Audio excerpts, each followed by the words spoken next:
Sir, सदन आज फिर नहीं चल पाया, राज्यसभा नहीं चल पाई और जो है चेयरमैन हैं उन्होंने साफ तौर पर जो है बातों को अपनी रखा और इस बात का जो है आरोप विपक्ष के आरोप लगा भी रहे हैं कि ट्रेजरी बेंच से लोगों को बोलने का मौका मिलता है और अपोजिशन को बोलने का मौका नहीं मिला। आप भी आज उठ के बात रखना चाहते थे, नहीं रख पाए, क्या? देखिए, ऐसा हो रहा है सदन में,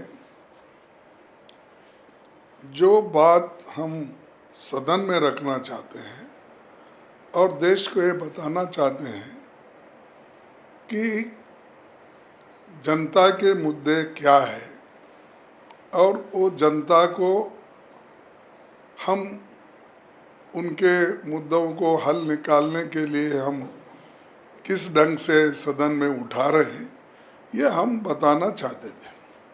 लेकिन हमको वक्त ही नहीं दे रहे, कोई चांस नहीं मिल रहा है बात करने के लिए।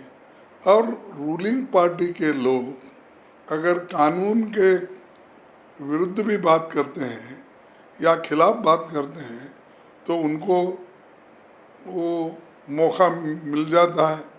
और मुझे बहुत, मैं दुखी होकर कहना चाहता हूँ कि जो लोग खुद कोई विषय पर नहीं बोलना चाहते, वो सिर्फ दूसरों की टीका करने के लिए, मेरे टीका करने के लिए, मेरे पार्टी के नेताओं का टीका करने के लिए उसी में लगे हुए रहते हैं और उसको प्रोत्साहन मिल रहा है, गवर्नमेंट से भी और चेयर से भी मिल रहा है। ये मुझे बड़ा दुख हुआ और मैं बार बार उठता रहा। मेरे बात को कभी उन्होंने उसको, उस बात के ऊपर उन्होंने कभी गंभीरता से सोची नहीं। लेकिन जो लोग रूलिंग पार्टी के लोग जो हमारे अपोजिशन को टीका करते हैं, उनको मौका मिल रहा है। और उसी के तहत चेयरमैन साहब से हमारी यही विनती है कि भाई, आप एक अंपायर हो और अंपायर किसी की साइड नहीं लेना चाहिए और अंपायर बराबरी का दर्जा दोनों को देना चाहिए। एक तरफ leader of the house Nadda साहब बात करते हैं, उनको 5 मिनट 6 मिनट बात करने के लिए मौका दिया जाता है। एक तरफ विपक्ष में बैठे हुए लोगों को जब हम हाथ उठा के एक न्याय के साथ, विदाउट एनी गड़बड़, विदाउट एनी दिस, जब हम बोलना चाहते हैं, हमको मौका ही नहीं मिलता। तो उठो कहते हैं, फौरन फिर हमारा ये माइक बंद हो जाता है। तो ऐसा इम्पार्शियलिटी नहीं होना चाहिए। इसके लिए हमने बार बार इनको, चेयरमैन साहब को अपील की, लेकिन उन्होंने सुनने के लिए तैयार नहीं। तो इसीलिए हमको बोलना पड़ा कि आप हमारी बात क्यों नहीं सुन रहे। और मैं अकेला तो साइन करके नहीं भेजा, ये तो हमारे सभी अपोजिशन पार्टी के फ्लोर लीडर्स और मेंबर्स मिलके दिए हैं। तो सबका गुस्सा अगर मेरे ऊपर निकाले तो ये बहुत बड़ा अन्याय मेरे ऊपर है। और मैं समझता हूँ कि रूलिंग पार्टी और चेयरमैन साहब मेरे खिलाफ ऐसा क्यों आवाज़ उठा रहे हैं, मुझे समझ में नहीं आता। एक और दूसरी चीज़, जब मैं उठ के बोलता हूँ उसको 2 मिनट भी वो लोग मुझे अवकाश नहीं देते। जब हमको समय ही नहीं मिलता तो अपनी बात हम कहाँ रखें, कैसा रखें, ये तो उनको बताना चाहिए। और वो इधर जब हंगामा करते हैं रूलिंग पार्टी के, ये अपना अपोजिशन पार्टी के ऊपर, तो उधर के सारे लोग उठ के आते हैं। आज तक ऐसा नहीं हुआ, रूलिंग पार्टी ही हाउस बंद करने के लिए तैयार होके आती है। हम लोग तो चुप बैठे हुए रहते हैं, शांति से सुनना चाहते हैं, शांति से डिबेट करना चाहते हैं, लेकिन रूलिंग पार्टी के लोग एकदम वेल के नज़दीक आते हैं, चिल्लाते हैं, अंड का संड बोल देते हैं। ये अच्छा नहीं। और चेयरमैन साहब को भी इधर ध्यान देना चाहिए कि हमेशा मैं किसान का बेटा हूँ। दूसरे कौन है? हम भी किसान के बेटे भी हैं, मजदूर के बेटे भी हैं। कि किसान मजदूर से हम यहाँ तक आए, किसान भी बने और वर्कर भी बने, फिर हर चीज़ का वकालत करने का भी काम हमने शुरू किया था। तो हम सभी हमारे पैर पे ही चुन आए, हम किसी के वजह से नहीं आए। तो ये तो हमारी जो पॉलिटिकल करियर शुरू हो गई 69 से शुरू हो गई।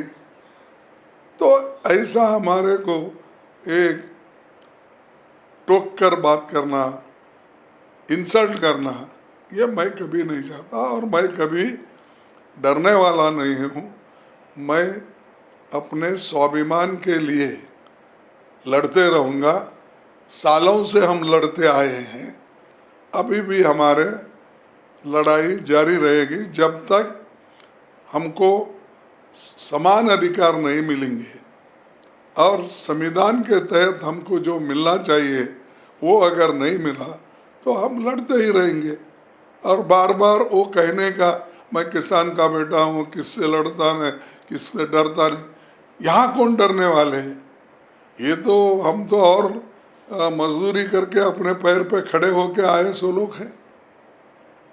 तो ये सारी चीज़ें हैं, इसीलिए हमको बहुत बुरा लगा कि जब हम खड़े होते तो पूरा रूलिंग पार्टी के मेंबर्स खड़े होते हैं, उनको शांत करना और हमको बोलने देना, ये कर्तव्य जो चेयर पे बैठते हैं उनको करना चाहिए।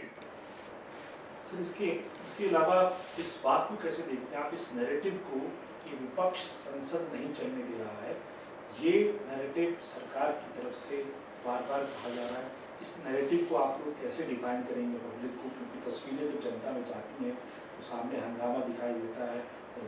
दूसरा पहलू ये कि आप लोगों का तो कोई बात रिकॉर्ड पर नहीं आई है कि आप लोग बोल नहीं रहे, सदन की कार्रवाई की बात कर रहा हूँ मैं, और बाकी जो लोग बोल रहे हैं वो रिकॉर्ड पर है, उसको कैसे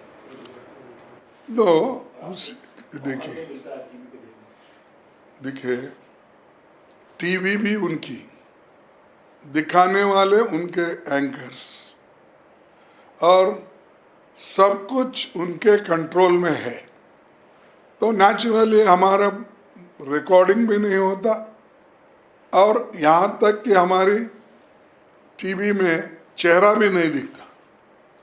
पहले ऐसा नहीं था, पहले ऐसा था कि जो बोलते हैं उनको दिखाते थे, जो दूसरे से लोग हंगामे में करें वो भी दिखाते थे, और जो चेयरमैन बोलते हैं वो भी दिखाते। इसका मतलब ही क्या है कि for and against, pro ruling party और विपक्ष दोनों को दिखाते थे। अब तो एक अजब सा माहौल हो गया, यहाँ बात भी नहीं कर रहे, रिकॉर्ड भी नहीं जाता, और लोगों को, हमको कभी कभी ऐसा महसूस होता है कि हमारे ही लोग बाहर पूछते हैं, क्या साहब आप सदन में नहीं थे क्या बोल के? नहीं भाई, मैं तो बात किया, मैं वहीं था। नहीं मानते, वो बोलते नहीं दिखे साहब आप। तो ये जो है, ये परसेप्शन वो बनाना चाहते हैं कि अपोजिशन पार्टी हंगामा कर रहे, और आप देखना चाहिए वहाँ, अगर कोई आप वहाँ पर एक ऑब्जर्वर बन के गैलरी में बैठेंगे तो आपको मालूम होगा कौन ये ऑब्स्ट्रक्ट कर रहे हैं। और हमारे पास हार्डली सब मिलके 60-70 मेंबर्स हैं, वहाँ पर उनके पास तो 100 एंड ऑड है, 118-20 तक है, और दूसरे मेंबर भी हैं। तो वो लोग जब हंगामा करने के लिए उतरते हैं तो उसको हम क्या कहेंगे। तो इसीलिए हमको भी जोर से बोलना पड़ता, जोर से चिल्लाना पड़ता। वो हमको पसंद नहीं है, फिर भी मजबूरी में करना पड़ता। तो ये जो है, जब तक रूलिंग पार्टी अपनी गलतियां सुधार नहीं लेती और दूसरों को बात करने के लिए जब तक वो अपॉर्चुनिटी नहीं देंगे, तब तक ये रियल डेमोक्रेटिक वेस तरीके से ये सदन नहीं चलती।